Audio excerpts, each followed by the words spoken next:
ang Iran ay tuluyang bumagsak. Isa ito sa pinakamalaking protesta sa Iran mula 2022.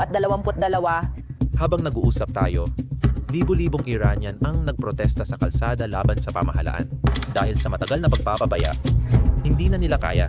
Nagpasya ang mga tao na kung di kaya ng pamahalaan ayusin ang problema, baka di na nila ito kailangan.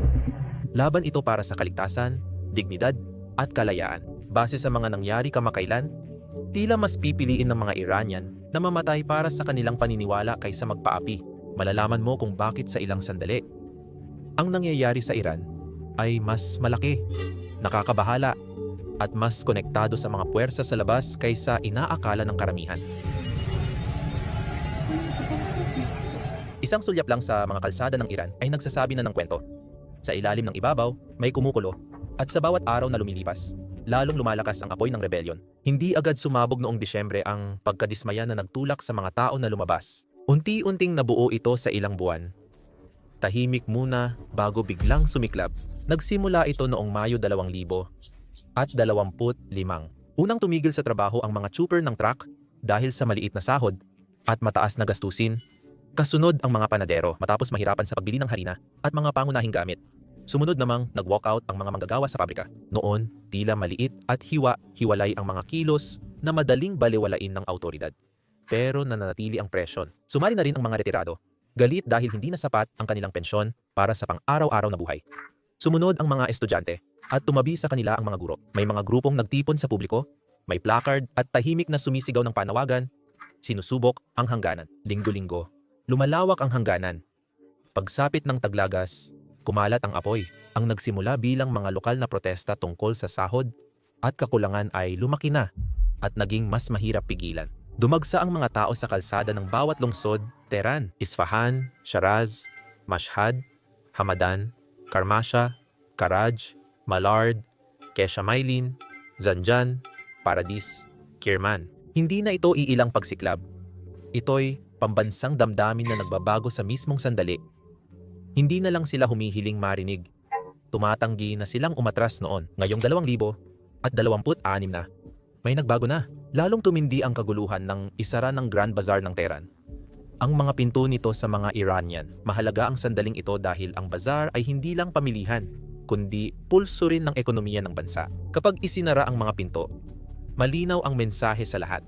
Ngayon, ang mga tindero ay magkakatabi, sumisigaw ng sabay-sabay habang umaalingaw ang kanilang mga tinig sa makikitid na pasilyo. Dati itong puno ng mamimili at tawaran, ngunit ngayon ay entablado na ng pagtutol.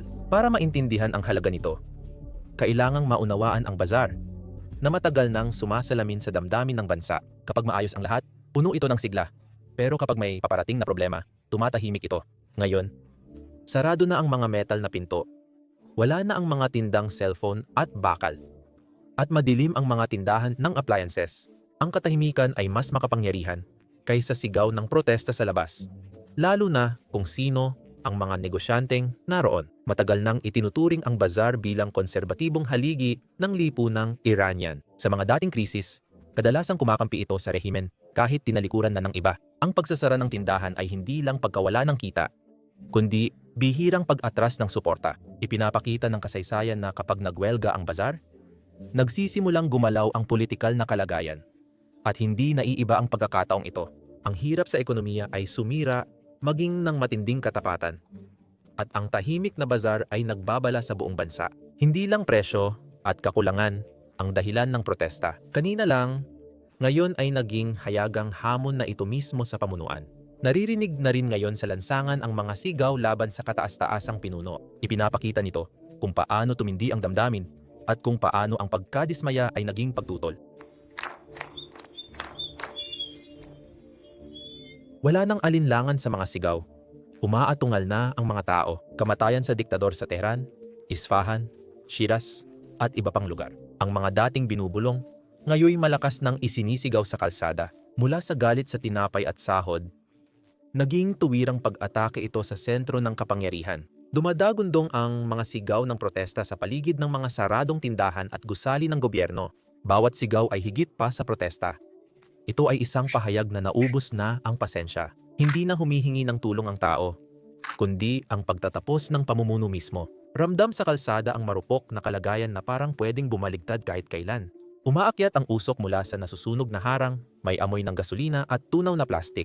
Sumisigaw ang mga sirena, saka nilalamon ng ingay ng libu-libong tinig. Nakahilera ang mga pulis sa kanto, dikit-dikit ang kalasag at nakataas ang batuta. Larawan ng pagtutunggali at katapusan. Para sa marami, hindi na ito protesta kundi sukdulan na. Isang malinaw na mensahe. Sobra na, tama na, may ulat ng sagupaan at karahasan.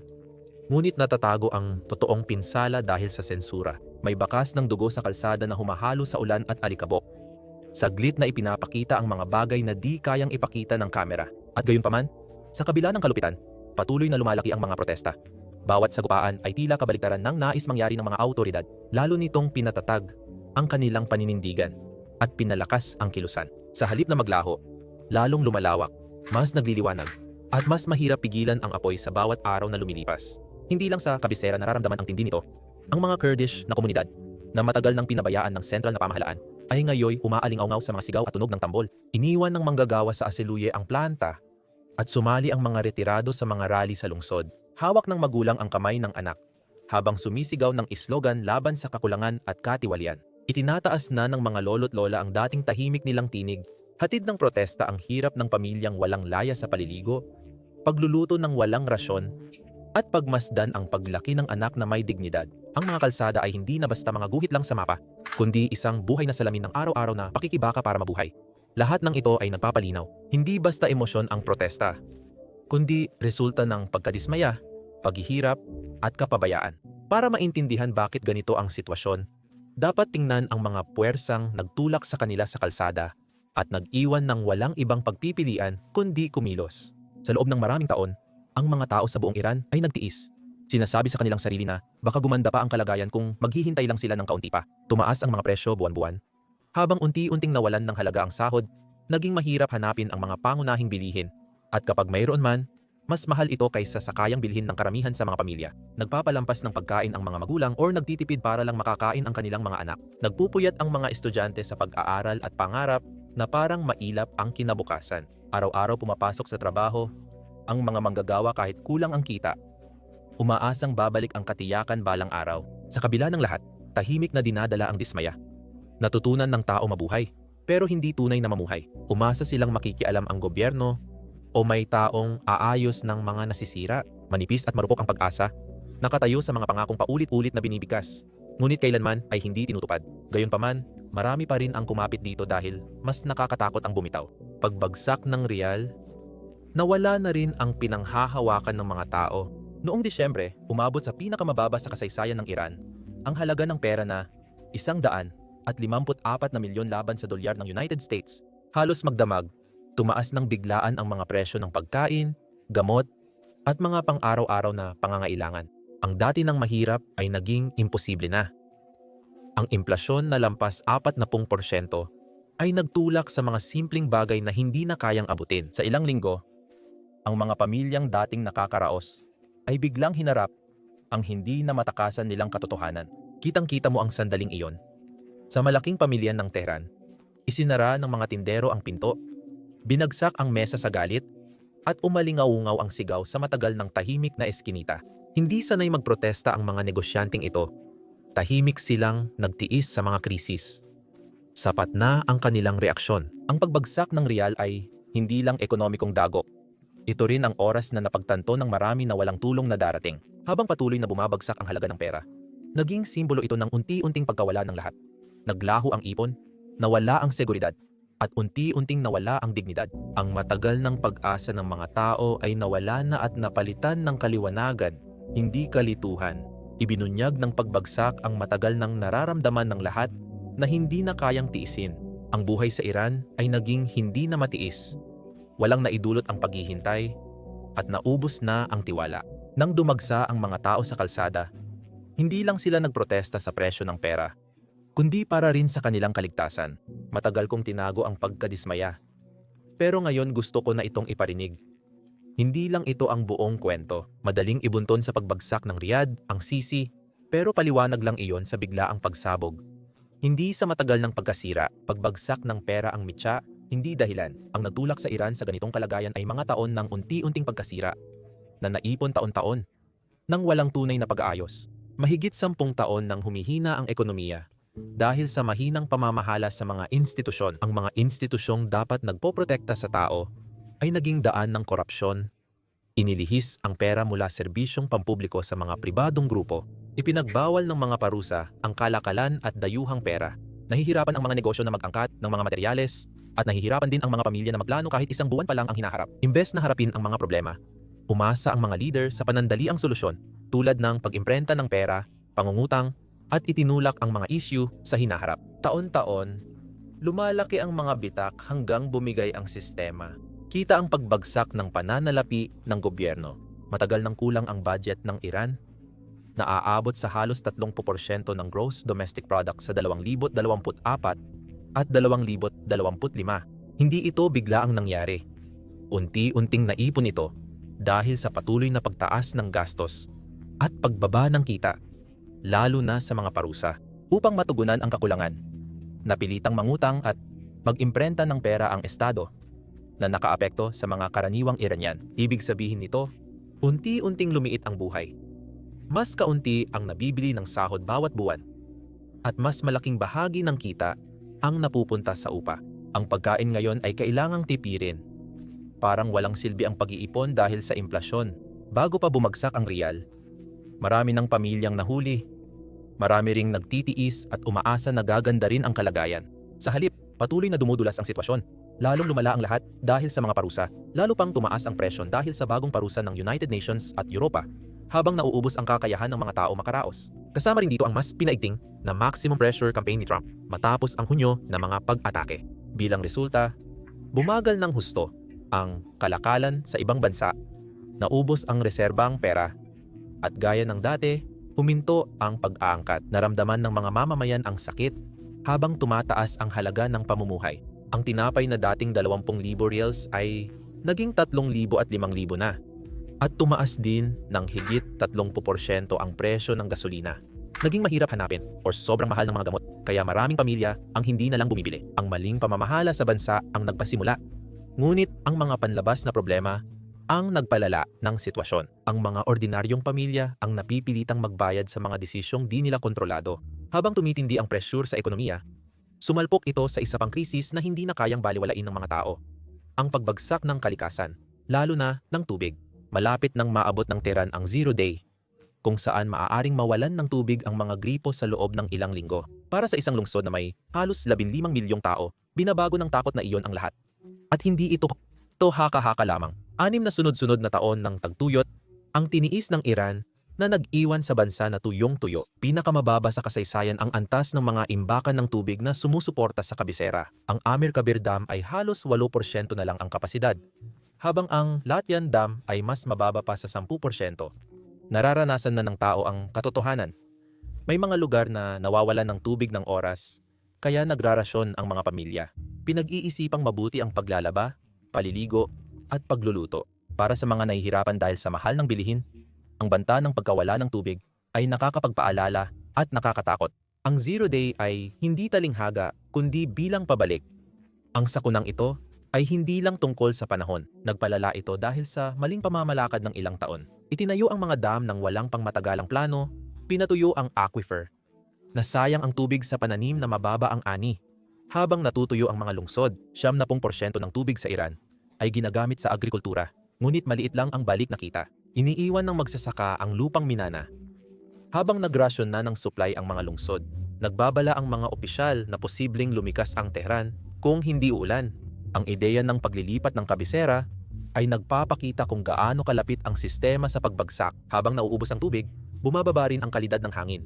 Dahil sa murang gasolina, luma na refinery at tagtuyot, nagiging parang bitag ng usok ang mga lungsod. Noong tag-init 2,000 at 25 halos 50 degrees Celsius ang init sa Tehran. Hindi ko maisip kung gaano kainit iyon. Nagsara ang mga opisina at bangko. At halata ang polusyong naipon sa init sa lungsod dahil paubos na ang tubig sa imbakan.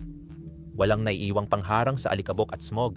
Dahil dito, dumami ang sakit, pumalpak ang ani, at lumala ang food security. Ibig sabihin nito, para sa karaniwang Iranian, bawat paghinga ay naging mas mabigat. Ang mga brownout ay nagdadagdag pa ng isa pang pasanin. Maraming kapitbahayan ang biglang nawawalan ng kuryente.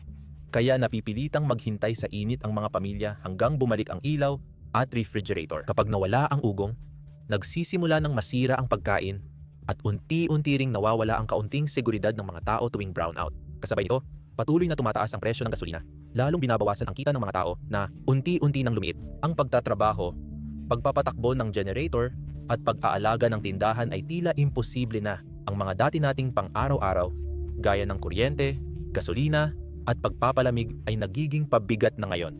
Dahil sa luma ng grid at kakulangan ng tubig, tila naging luho na lang ang kuryente at hindi na maaasahan ng tao. Para sa mga pamilyang kapos, lalong lumalala ang kanilang sitwasyon dahil sa mga pagkukulang na ito. Ang brownout ay hindi na lang basta abala ngayon.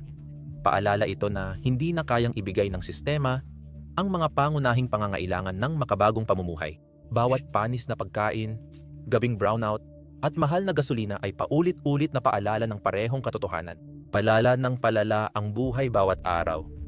At kitang-kita kung gaano kabahala ang estado sa kanila. Habang sinasabihan ang mga pamilya na magtipid ng tubig at tiisin ang maruming hangin, patuloy pa ring ginagastos ng estado ang pera sa militar at mga ambisyong panlabas. Noong 2025 tumaas ng 5% ang gastos sa depensa sa 23 bilyon. Malaking pondo ang inilaan sa mga misil at pinalawak na proyektong militar.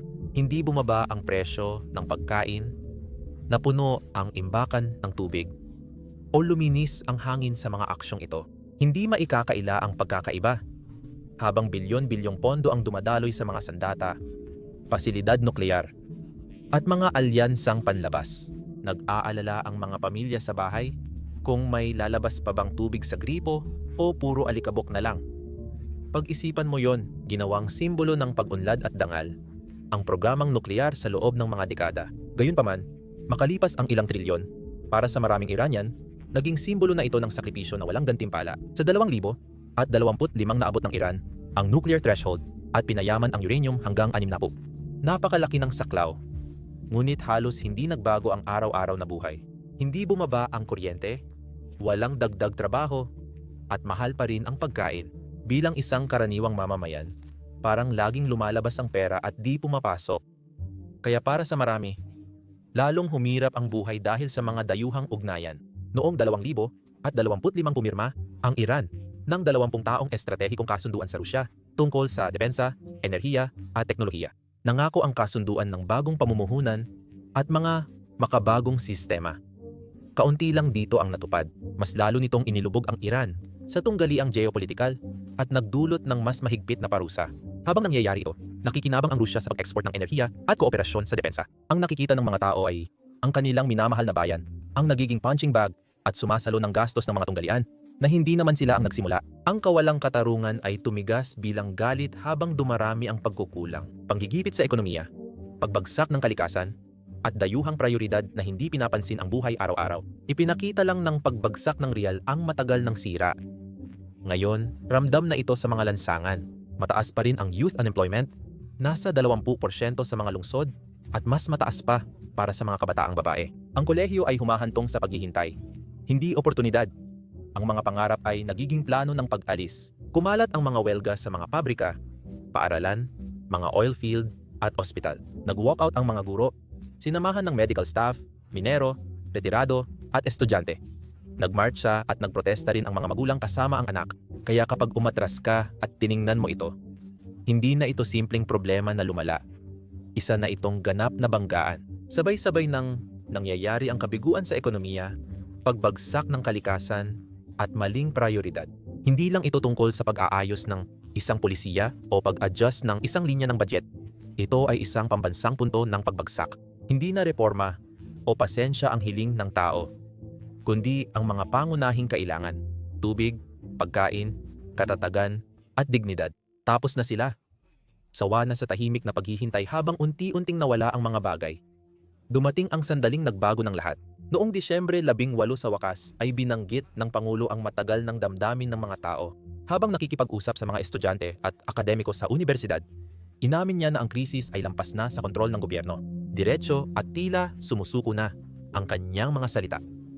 Kung kaya ng iba, gawin ninyo. wala na akong magagawa. Huwag ninyo akong murahin. Hindi ito pangako o plano. Hayagang inaamin na naabot na ng sistema ang hangganan nito matapos ang maraming taon. Ipinilit ng mga pinuno na kayang patatagin ang ekonomiya at pamahalaan ang mga parusa at nangakong luluwag ang kakulangan. Ngayon, lantad na ang katotohanan dahil mismong ang Pangulo ang nagkumpirma ng matagal nang napatunayan araw-araw. Hindi ito kayang ayusin ng gobyerno. Malaki ang epekto ng pag-amin at binago nito agad ang damdamin ng bansa. Hindi na itinuturing na malas ang pagbagsak. Ito na mismo ang kabiguan sa pinakamataas na antas. Nang umamin ang Pangulo na walang solusyon, napalitan ng mas malalim na damdamin ang galit. Hindi na lang ito tungkol sa sahod, implasyon, or walang laman na estante. Usapin na ito ng pag-survive at dignidad. Sagad na sa hirap ang mga pamilya at hayagang sinasabihang walang tulong na darating, na wala na ang anumang ilusyon ng kontrol. At kasabay nito, nawala rin ang paniniwala na ang pagbabago ay maaaring manggaling mula sa loob ng sistema. Pagkalipas ng ilang araw, mas tumindi ang pakiramdam ng pagkapabayaan. Noong Disyembre 29, 2025, biglang nagbitiw si Mohammad Reza Farasin, ang gobernador ng sentral na bangko ng Iran. Sa loob ng maraming taon, siya ang namuno sa pabaya at mapanganib na patakaran sa pananalapi, lumalaking kakulangan sa budget, at implasyon na nagbura ng ipon at sumira sa gitnang uri. Nang sumabog ang krisis, basta na lang siyang umalis. Para sa maraming Iranian, pakiramdam nila'y pagtakas ito, hindi pananagutan. Ang pag-amin ng Pangulo at pagbibitiw ng gobernador ng sentral na bangko ay nagpadala ng malinaw na mensahe. Hindi inaayos ng mga namumuno ang pinsala, bagkus iniiwasan nila ito. Hindi aksidente ang pagbagsak ng real, pagsasara ng tindahan, pagkalubos ng estante, at natutuyong gripo. Bunga ito ng sinadyang desisyon ng mga pinuno na handang iwan ng iba para harapin ang kahihinatnan. Para sa mga pamilyang nauubusan ng ipon at nagugutom ang mga anak, ang pag-alis ni Farasin ay hindi solusyon kundi patunay ng kaguluhan sa sistema. Ang mga taong nagdala sa bansa sa gitna ng unos ay umaatras na, habang ang lahat ng iba pa ay naiiwang nakatayo sa gitna ng guho. Dahil sa dobleng dagok, naging kakaiba ang pakiramdam ng mga protesta. Hindi lang nabigo ang pamunuan, inamin pa ang pagkatalo at umatras. Iyan ang dahilan kung bakit mas malaki, mas maingay, at mas matindi ang mga demonstrasyon kaysa sa anumang nakita sa mga nakaraang taon. Hindi na reforma ang dahilan ng protesta, kundi ang pagkaalam na walang tutulong mula sa itaas. At sa puntong ito, maaaring sabihin ng ilan, nagkaroon na naman ng mga protesta sa Iran dati. Bagong yugto lang daw ito. Pero di niya alam ang kakaiba sa sandaling ito. Dati, madalas tungkol sa politika o ideolohiya ang protesta. Pero ngayon mas mahalagang issue na ang ipinaglalaban. Tungkol ito sa kaligtasan, dignidad, at kakayahang mabuhay na may tubig, pagkain, at seguridad. Kapag hindi na makapaligo, makaluto, o makabili ng tinapay ang mga pamilya, hindi na politika lang ang protesta, kundi tungkol na sa mismong pag-iral. Makikita mo ang pagbabagong iyon sa sigawan. Mula galit sa presyo, ngayon ay tumutulig sana sa kataas-taasang pinuno. Tinututulan nito ang paggastos sa dayuhang labanan habang nagugutom ang sariling bayan. Ang hirap sa ekonomiya ay nagdulot ng pagtutol sa sistema. Mas mahirap patahimikin ang mga nagpoprotesta dahil nagmamartsa sila para sa kanilang buhay. Hindi lang para sa ideya. Nakakagulat ang lawak ngayon. Kumalat na ang protesta sa buong bansa, pati sa mga pangunahing at maliliit na bayan. Sa bawat bagong bayan o lungsod, lalong tumitindi ang kilos tungo sa pambansang pag-aaklas. Buong bansa, hindi lang isang grupo ang nagsasalita bilang isa. Sa likod ng galit, naroon ang puwersa ng hindi pagkakapantay-pantay. Ang may pera at koneksyon ay mabilis nakakaalis habang lumalala ang problema sa bansa. Inililipat ng mayayamang Iranian ang pera nila sa abroad. Bumibili sila ng mga ari-arian sa Dubai, Istanbul at London. Ang mga lungsod na ito ay nag-aalok ng malinis na tubig, matatag na kuryente at kaligtasan. Para sa elite, posible ang pagtakas, pero hindi para sa iba. Dito ramdam ang agwat ng yaman. Karamihan sa tao, di tulad ng sobrang mayaman, ay di kayang umalis, bumili ng seguridad, o maglipat bansa. Nagtitipid sila ng tinapay, pumipila sa tubig, at hinaharap ang mga batuta sa kalsada. Pinalalalim ng pagkakaiba ang hati, at di na kayang baliwalain ang kawalang katarungan. Pinoprotektahan ng sistema ang kayang tumakas, iniiwan ng hindi. Kaligtasan, dignidad, at katarungan ang puso ng kilusan. Dahil sa takot na iyon, na dating pinakamalakas na sandata ng rehimen, ay nawalan na ng bisa. Kapag buhay na ang nakataya, hindi na ang pag-aresto at karahasan ang pinakamasamang maaaring mangyari. Kapag nalinis ang isang kalsada, napupuno naman ang isa kinabukasan. Napalitan na ng desperasyon ang takot. at mas malakas ang desperasyon kaysa pananakot. Matindi ang tugon ng Estado. Gumamit ng tear gas at batuta ang seguridad para buwagin ang mga pagtitipon na nagdulot ng sagupaan sa Tehran, Hamadan at iba pang lungsod. Ayon sa oposisyon, may ulat ng direktang pamamaril sa mga nagpoprotesta sa liblib na lugar. Ngunit di pa kumpirmado ang detalye. Sa gitna ng mahigpit na kontrol sa impormasyon, may mga inaresto sa ilang lugar na lalo pang nagdagdag sa tensyon. Aminado ang mga opisyal sa hirap ng ekonomiya pero nagbabala na maaaring samantalahin ito ng mga panlabas na puwersa. Lalo lang tumindi ang pagkadismaya ng mga tao sa lugar dahil sa pagsasama ng puwersa at pag-iwas. Kasabay nito, umaasa ang gobyerno sa mga lumang paraan. Price cap, emergency import, kaunting ayuda at pagpapalit ng ministro. Hindi nito naaayos ang krisis. Hindi sapat ang isang sako ng bigas sa matagal na problema at hindi rin kayang baguhin ng bagong muka ang maling polisiya. Paulit-ulit nang nakita ng mga tao ang ganitong pattern. Hindi na ito nakakakuha ng tiwala. Sinubukan pa ni Pangulong Masoud Pezeshkian ang ibang paraan noong Disyembre 30. Inamin niya ang lehitimong kahilingan ng mga nagpoprotesta, hinimok ang pagpigil sa sarili, at iniutos ang pakikipag-usap sa mga kinatawan. Isa itong pambihirang hakbang na lumihis sa matitinding tugon. Pero matapos ang mga taon ng naputol na mga pangako, marami sa mga nasa lansangan ang nakarinig lang ng panibagong mga salita. Ang dating tulay ay tila pag-aatubili na ngayon. Hindi kayang solusyonan ng panandaliang hakbang ang ganitong kalalim na krisis. Matagal nang naglalagablab ang apoy kaya hindi na tanong kung magpapatuloy pa ang protesta. Ang tanong ay kung ano ang susunod. Hindi tiyak ang landas ng Iran. Pero may mga posibleng direksyon na nakikita. Lahat ay may panganib at maaaring magsimula dahil sa kasalukuyang mga kaganapan. Walang nagaganap ng magkahiwalay. Bawat desisyon, bawat kakulangan, bawat protesta ay nakakaapekto sa isa't isa. Ang mga krisis ay nagpapalakas sa isa't isa, nagbibigay ng tuloy-tuloy na lakas, at ginagawang mas hindi tiyak ang bawat kalalabasan. Ang una at pinakaagarang panganib ay ang paglala. Ito ang landas na maaaring magpalit ng kumukulong galit sa isang bagyong tatama sa buong bansa. Isa pang malaking pagbagsak ng real ay posibleng magubos ng natitirang ipon ng mga pamilya. Maaaring magdulot ng 0 day sa Tehran. Ang panibagong rasyon ng tubig, kung saan mauubos na ang tubig sa mga gripo. Ang panibagong welga sa sektor ng langis ay maaaring magpataas ng presyo at magpalala ng dismaya ng publiko sa ekonomiya. Ipinakita ng welga sa South Pars Oil kung gaano kabilis kumalat ang kaguluhan sa buong bansa. Posibleng magdulot ng pambansang pag-aaklas, ang sabay-sabay na pagbagsak ng ekonomiya, isyu sa kalikasan at abala sa paggawa. Ang galit na naipon ng matagal ay handa ng sumabog at mahirap ng pigilan kapag nangyari. Ang sitwasyon sa kanlurang Iran ay nagdadagdag ng isang mapanganib na antas. Matagal nang may hinanakit ang mga Kurdish at lalawigan, tulad ng Kermanshah laban sa sentral na pamahalaan. Sumali na ang mga tao roon sa mga protesta. At mas malalim ang kanilang pagkadismaya kumpara sa maraming ibang lugar. Abala ang mga puwersa ng seguridad sa pagkontrol ng mga demonstrasyon sa Tehran, Isfahan, Shiraz at iba pa. Kapag may kaguluhan sa hangganan at kabisera, maaaring ilipat ang mga rekurso sa ibang lugar sa kritikal na oras.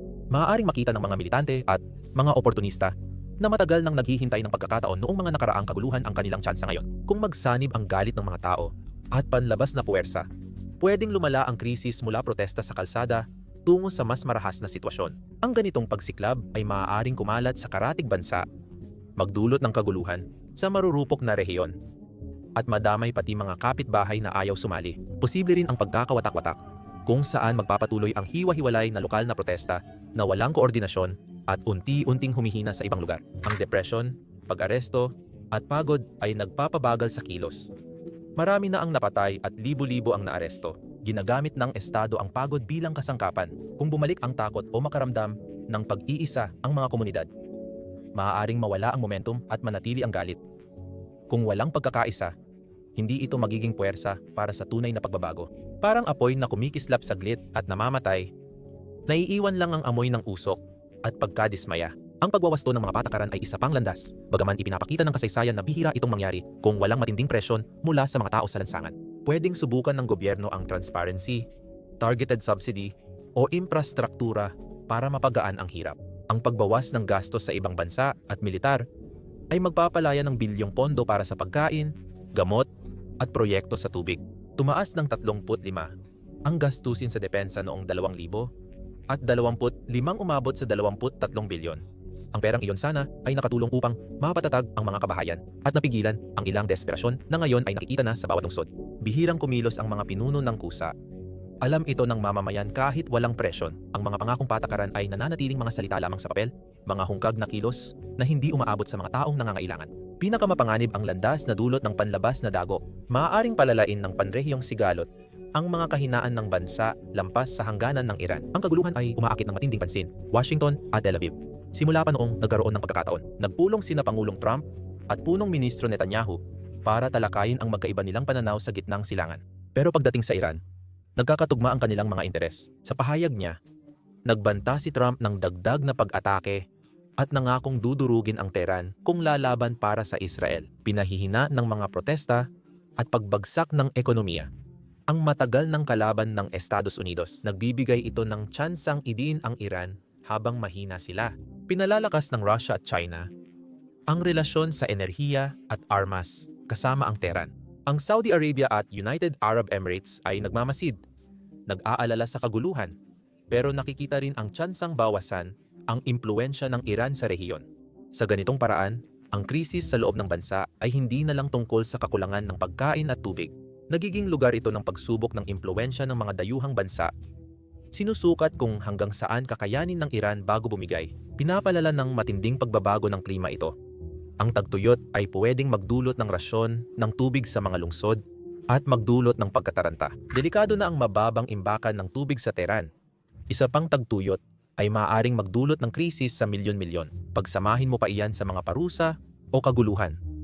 At kahit ang maliliit na problema ay maaaring lumala at maging ganap na sakuna. Marupok ang sistema, manipis na pasensya, at laging may matinding presyon. Sa ganitong kahinahinang bansa, kahit kaunting tulak mula sa labas ay pwedeng magdulot ng malaking krisis. Kahit anong landas, malinaw ang palatandaan. Nakamasid ang mamamayan, gobyerno, at kasaysayan. Lahat ng kakulangan, protesta, at pulisya ay nadagdag sa mga dati nang nangyari. Sila ang humuhubog ng mga susunod na mangyayari, madalas sa di inaasahang paraan. Ang Iran ay kasalukuyang nasa gitna ng krisis na nagtutulungan at nagpapalala sa isa't isa. Ang ekonomiya ay napinsala ng korupsyon at maling pamamahala. Ang tagtuyot at maruming hangin ay sumasakal sa kalikasan. Ang paggastos sa militar ay kumakain ng bilyon-bilyong pondo, habang ang mga pamilya ay nagtitipid ng tinapay at tubig, at ang mga pakikialam sa ibang bansa ay lalo pang nagpapalalim ng pag-iisa sa halip na magbigay ng ginhawa. Sama-sama, pinatutunayan ng mga pagkukulang na ito ang nararamdaman ng mga tao sa kanilang araw-araw na buhay. Sira na ang sistema, hindi nito kayang mapakain ng maayos ang mga mamamayan, hindi nito kayang magbigay ng malinis na tubig, at hindi nito kayang protektahan ang mga pamilya laban sa implasyon o karahasan. Dahil dito, lumawak ang protesta lampas sa politika o ideolohiya. Ngayon tungkol ito sa pag-survive, dignidad, at pagbawi ng kontrol sa buhay na parang inagawan ng pagpili. Nagmamartsa ang mga magulang at anak, nagwewelga ang manggagawa at guro, at naglalakad ang retirado at estudyante ng magkasama. Hindi maikakaila ang mukhang tao ng kilusan. Nagtatanong ito ng isang napakahalagang tanong. Gaano katagal mabubuhay ang isang gobyerno kung hindi nito kayang tugunan ang mga pangunahing pangangailangan ng kanyang mamamayan?